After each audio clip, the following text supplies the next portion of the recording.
Hello everyone. तो आज हम जिस क्रॉप के बारे में सीखने जा रहे हैं it is one of the most important cereal crops जो कि एरिया में सेकंड नंबर पे आता है एंड प्रोडक्शन में थर्ड नंबर पे। That is your sorghum. Sorghum bicolor उसका साइंटिफिक नाम है। अब हम लोग इसके बारे में डिस्कस करते हैं। देखो, सोरघम यानी कि ज्वार, राइट? ज्वार के आटे की रोटी बनती है, इसके बहुत सारे डिशेस बनते हैं। हम कंजम्पशन बेसिस पे तो इसको यूज करते हैं, साथ ही it is one of the most important fodders. तो फॉडर के लिए भी बहुत जरूरी है। साथ ही साथ में ज्वार के जो स्टबल्स फील्ड में बच जाते हैं ना, उनको एज अ बायोफ्यूल भी यूज किया जाता है। तो it is collectively a very important crop. It is one of the most important crop for the region of its adaptability actually, क्योंकि ये बहुत हाईली अडेप्टेबल, बहुत स्टर्डी, क्लाइमेटिक रेजिलियंट टाइप का क्रॉप है। बिकॉज इस क्रॉप को आप देखो, इस क्रॉप के अंदर कुछ फीचर्स हैं, जैसे कि सबसे पहला deep and extensive root system. इसका रूट सिस्टम बहुत डीप एंड एक्सटेंसिव है। दूसरा, इसके अंदर एक फीचर होता है दैट इज लीफ कर्ल। जब इसको वाटर मॉइस्चर स्ट्रेस वाली कंडीशन आएगी तो ये अपने लीव्स को कर्ल कर सकता है। Then it can go dormant also ऐसी कंडीशन में, एज वेल एज इसकी लीफ में एक वैक्सी क्यूटिकल की कवरिंग भी प्रेजेंट होती है, जिससे कि वाटर लॉस जो है उससे रिड्यूस होता है। तो ओवरऑल बहुत ज्यादा हाईली ड्रॉट टॉलरेंट टाइप का ये वैरायटी है। साथ ही साथ में हीट स्ट्रेस, मॉइस्चर स्ट्रेस को तो ये बिल्कुल आराम से झेल ले रहा है। इसके अलावा it is also salinity tolerant as well. Salinity भी रिलेटिवली ज्यादा अच्छे से ये टॉलरेट कर लेता है।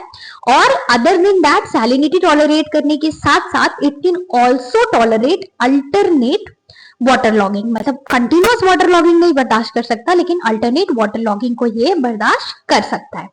तो ये इतना हाईली अडेप्टेबल क्रॉप है, दैट इज वाई इसको हम लोग बहुत ज्यादा मात्रा में, एटलीस्ट जो हमारे एरिड, सेमी एरिड वाले रीजन्स हैं, जैसे पूरी कंट्री में, India, USA, Nigeria, Ethiopia, actually इसका ओरिजिन भी हम लोग ईस्ट अफ्रीका को मानते हैं, मेनली यूथोपियन रीजन को। तो ज्यादातर जो हमारा ये एरिड रीजन्स वाले जितने भी एरियाज है, वहां पे इस क्रॉप को बहुत ज्यादा हम लगाते हैं। इंडिया में कर्नाटका, तेलंगाना, महाराष्ट्र वाले रीजन्स में इसे हम बहुत ज्यादा कल्टिवेट करते हैं। With all due respects to all the merits, इसके साथ साथ इसके अंदर one thing that is the major issue is poisoning, toxicity that is present. तो इसके अंदर बहुत सारे टॉक्सिन्स प्रेजेंट होते हैं, जिसमें से सबसे मेजर इज साइनाइड, जो कि टॉक्सिक क्वांटिटीज में प्रेजेंट होता है। जबकि जब सीडलिंग स्टेज होती है ना, तब ये बहुत ज्यादा टॉक्सिक क्वांटिटीज में प्रेजेंट होता है। लेकिन जब ये प्लांट धीरे धीरे बड़ा होते जाता है तो उसकी कॉन्सेंट्रेशन धीरे से क्या हो जाती है, थोड़ी सी डाइल्यूटेड हो जाती है। तो इसीलिए हम लोगों को इसको एकदम अर्ली स्टेजेस में जानवरों को एज अ फॉडर बिल्कुल भी फीड नहीं करना चाहिए। एक प्रॉपर ऑप्टिमम ग्रोथ हो जाने के बाद हम उसको एनिमल्स को फीड कर सकते हैं। इसके साथ साथ इसको लैंड एक्चुअली में loamy soil is good for this, so clayey loam is good for its cultivation, लेकिन वाइड वैरायटी ऑफ सॉइल्स में इसको हम ग्रो कर सकते हैं। और लैंड प्रिपरेशन हम इस तरीके से करते हैं कि एक फाइन सीड बेड प्रिपेयर हो। तो सबसे पहले हम एक बार प्लोइंग करेंगे, एक बार प्लोइंग करके हम हार्ड पैन को ब्रेक कर देते हैं एमबी प्लाव की मदद से। उसके बाद 3 से 4 बार हम लोग इसमें करते हैं हैरोइंग। जब भी हम लोग फाइन सीड बेड प्रिपेयर कर रहे हैं तो एटलीस्ट 2 से 3 या 3 से 4 बार हैरोइंग हम जरूर करते हैं। इसके बाद फील्ड को लेवल कर दिया जाता है या प्लैंकिंग कर दी जाती है, जिससे आप यूनिफॉर्मली पौधों को ग्रो कर सको। तो इससे आपका लैंड यहाँ पे प्रिपेयर हो जाता है। अब जो फील्ड का लेआउट है वो आपके सॉइल टाइप पे डिपेंड करता है और आपकी इरिगेशन पे डिपेंड करता है। तो अगर एक कंट्रोल्ड इरिगेटेड जगह पे आप लगा रहे हो तो फ्लैट बेड पे इरिगेशन कर सकते हो। लेकिन अगर मान लो आप मीडियम ब्लैक सॉइल पे इसको लगा रहे हो, तो वहां पे देखो, अल्टरनेट वाटर लॉगिंग को ये टॉलरेट कर सकता है, लेकिन कंटिन्यूअस वाटर लॉगिंग नहीं। तो इसमें आप ब्रॉड बेड मेथड का यूज कर सकते हो। अगर आप हैवी सॉइल्स यूज कर रहे हो तो रिजेस एंड फरोज का यूज करो, जिससे कि ड्रेनेज को एटलीस्ट आप फैसिलिटेट कर सको। अब इसके बाद आ जाता है फीड रेट एंड सोइंग। तो सीड रेट हाइब्रिड्स में 8 to 10 kg पर हेक्टेयर, वाइल वेराइटीज में 10 to 12 kg पर हेक्टेयर। एंड स्पेसिंग, अगर आप इरिगेटेड कंडीशन में लगा रहे हो then spacing is 45 into 15 centimetre and rain fed condition में 60 into 15 सेंटीमीटर। अब इसकी हम लोग बहुत शैलो सोइंग करते हैं, क्योंकि बहुत छोटा सीड होता है। 2 से 4 सेंटीमीटर डीप हम इसकी क्या करते हैं, सोइंग करते हैं। और हम सो करने के लिए जो मेथड यूज करते हैं, आप ब्रॉडकास्टिंग कर सकते हो, यानी कि छिड़काव कर सकते हो फील्ड में। इसके साथ साथ आप ड्रिलिंग कर सकते हो, यानी कि सीड ड्रिल्स का इस्तेमाल कर सकते हो, डिबलिंग कर सकते हो, या फिर ट्रांसप्लांटिंग भी कर सकते हो नर्सरी एस्टैब्लिशमेंट करके। There is one more method हमारे लिए, जो कि है रटूनिंग, जो कि हम लोग ज्यादातर फॉडर सोरघम के लिए यूज करते हैं। ज्यादातर क्या, एक्चुअली फॉडर सोरघम के लिए ही ये मेथड यूज किया जाता है, which is basically previous सोरघम crop के स्टबल से हम एक नया पौधा ऑब्टेन करें। होता कुछ नहीं है, जब आप हार्वेस्टिंग करोगे ना, तो आपके जो फील्ड में 10 से 15 सेंटीमीटर की हाइट से आपको कटिंग लेनी है, और वो 10 से 15 सेंटीमीटर जो हमने छोड़ दिया है फील्ड में, उसमें हम लोग पहले नाइट्रोजनस फर्टिलाइजर अप्लाई करेंगे, इसके बाद उसको इरिगेट करेंगे। तो 30 से 35 दिन में एक मल्टीकट वैरायटी दोबारा से हमें टिलर्स प्रोवाइड कर देता है। तो इससे हमें फॉडर बार बार मिल सकता है 3 से 4 बार, लेकिन ग्रेन के लिए this method is not suited. अब बात करते हैं सीड ट्रीटमेंट की। तो सीड ट्रीटमेंट में हम 3 सीक्वेंस फॉलो करते हैं, FIR, ठीक है, या फिर आप FIB बोल सकते हो, जिसमें सबसे पहले हम फंजीसाइड यूज करेंगे, जिसमें इसके केस में हम लोग कार्बेंडाजिम या theorem at the rate of 2 से 2.5 ग्राम्स पर केजी ऑफ सीड्स यूज कर सकते हो। इसके अलावे आप नेक्स्ट स्टेप में, अगर आप इंसेक्ट प्रोन एरिया में सोरघम को सो कर रहे हो, तो इंसेक्टिसाइड इमिडाक्लोप्रिड हम यूज कर सकते हैं at the rate of 0.5 kg पर kg of seed. Other than this, अगर हम इसे ट्रीट कर दे विद बायो फर्टिलाइजर एजोस्पाइरुलम या एजोटोबैक्टर, तो वो बहुत अच्छा होता है नाइट्रोजन फिक्सेशन के लिए। तो इसकी सीड ट्रीटमेंट का ये सीक्वेंस हो गया।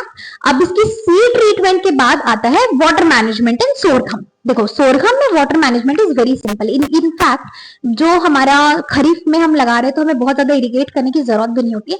There are some critical stages जिसमें इरिगेट करना is very important. The first stage is your establishment stage, जब जर्मिनेशन होगी, सीडलिंग एस्टैब्लिश होगा। Second stage is your booting stage, third is flowering and fourth is grain filling, जिसके अंदर भी flowering is the most critical stage. तो इस stage में irrigation provide करना इज एसेंशियल ओनली। इस स्टेज में हमें इरिगेट उसको करना ही पड़ता है। तो हम लोग इरिगेशन कैसे करते हैं? फर्स्ट इरिगेशन हम दे देंगे 25 to 30 डेज पे, विच इज एस्टैब्लिशमेंट का टाइम। इसके बाद जितने क्रिटिकल स्टेजेस आते जाते हैं, we do light and frequent irrigation in sorghum. एक इंपॉर्टेंट कॉन्सेप्ट है जो सिर्फ सोरघम में नहीं है, actually this is a concept that we use for irrigation scheduling, which is your IWCP ratio, जिसका हम यूज करते हैं इरिगेशन को शेड्यूल करने के लिए। तो IW का यहाँ पे मतलब है डेप्थ ऑफ इरिगेटेड वाटर, कि आप कितना इरिगेशन दे रहे हो, एंड CPE का मतलब है क्यूम्युलेटिव पैन इवेपोरेशन। तो इस मेथड का सिंपल सा हम इस्तेमाल करते हैं अपने इरिगेशन को पता करने के लिए कि नेक्स्ट इरिगेशन हम कब दें, डिपेंडिंग अपॉन कितना पानी फील्ड से इवेपोरेट हुआ है। तो ये चीज अगर हम फॉडर सोरघम के लिए कर रहे हैं तो 0.8 रेशियो आना चाहिए, और अगर हम ग्रेन सोरघम के लिए कर रहे हैं तो 0.6 से 0.7 रेशियो जब आता है IWCP रेशियो, तब हम उसमें इरिगेशन प्रोवाइड करते हैं। इसको हम डिटेल में उतना डिस्कस नहीं करें, किसी और लेक्चर में इसमें हम डिटेल में जाएंगे। मैन्योर एंड फर्टिलाइजर, तो फील्ड को प्रिपेयर करते टाइम पे हम 10 से 12 टन FYM पहले सॉइल में इनकॉर्पोरेट कर देंगे।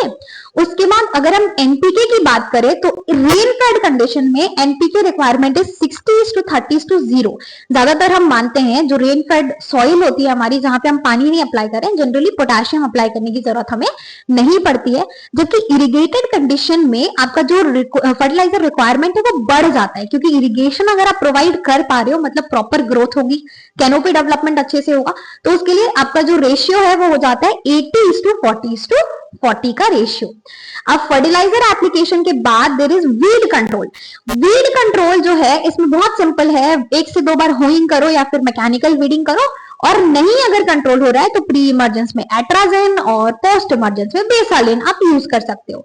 एक बहुत इंपॉर्टेंट पैरासिटिक वीड लगता है सोरघम में, दैट इज स्ट्रिगा, जिसको हम विच वीड भी कहते हैं। अब ये जो है, ये स्ट्रिगा ये सोरघम की रूट को जाके इन्फेक्ट करता है।